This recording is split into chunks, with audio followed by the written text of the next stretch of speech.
Walker Christensen invented Lego, and his ethic was that only the best is good enough. Legos are a toy that is for ages 4 and up, with a lot of adults playing, collecting, and displaying them.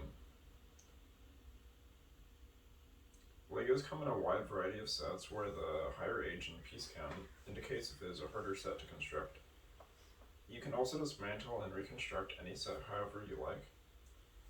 The basic Lego bricks do not come with directions, so you can be as creative as you'd like to be. Legos are a toy that taught us at a young age about some basic construction and how we could use our imaginations. Perhaps not all of you have played with Legos, though some of you might have seen them or heard of the name. Today I'd like to glance at Lego's history, see how the product has changed over time, and tell you how they rose to popularity. Let's begin by learning Lego's history. In 1932, the carpenter Walker Christensen, 1891 to 1958, established what is known today as the Lego Company. This came after the Depression in Denmark had hit. Before the Depression, he was manufacturing houses and furniture. He ended up making toys, which was very common for craftsmen. He first made Legos out of leftover material from other toys and playthings he made. In Mike Lewart's 2008 article, Playing Outside the Box, he tells us how Lego's name is a word that symbolizes the nature of play in 2 languages. Lego is a contraction of the Danish words leg and got, which means play well. Later, the company found a coincidence that Lego in Latin translated to I put together. Now that we heard Lego's history, let's see how this great toy design evolves to what is known today. Legos were very different from how we know them. They were first constructed out of wood. In 1960, the Lego company stopped making wooden Lego toys after a fire destroyed the storage area.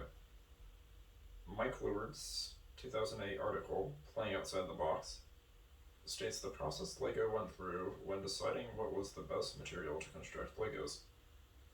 Between 1949 and 1963, Lego experimented with different plastics so they could construct better bricks.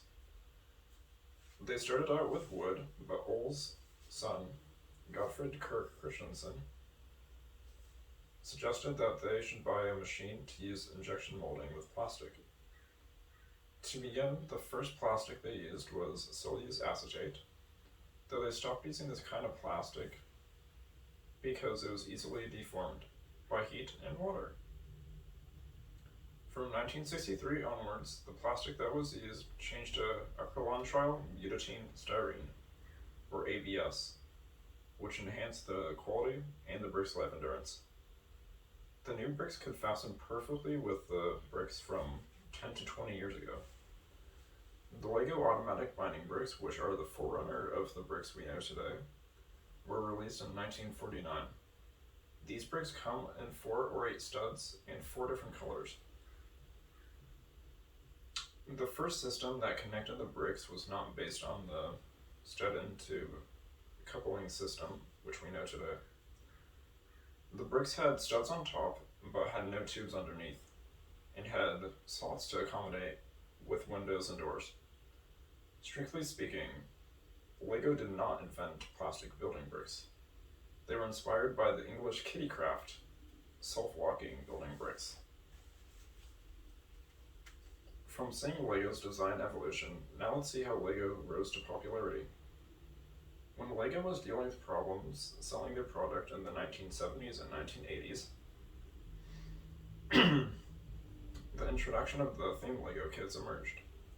In the 1970s, it was also when Lego minifigures were introduced, though neither of them were that popular when they first came out.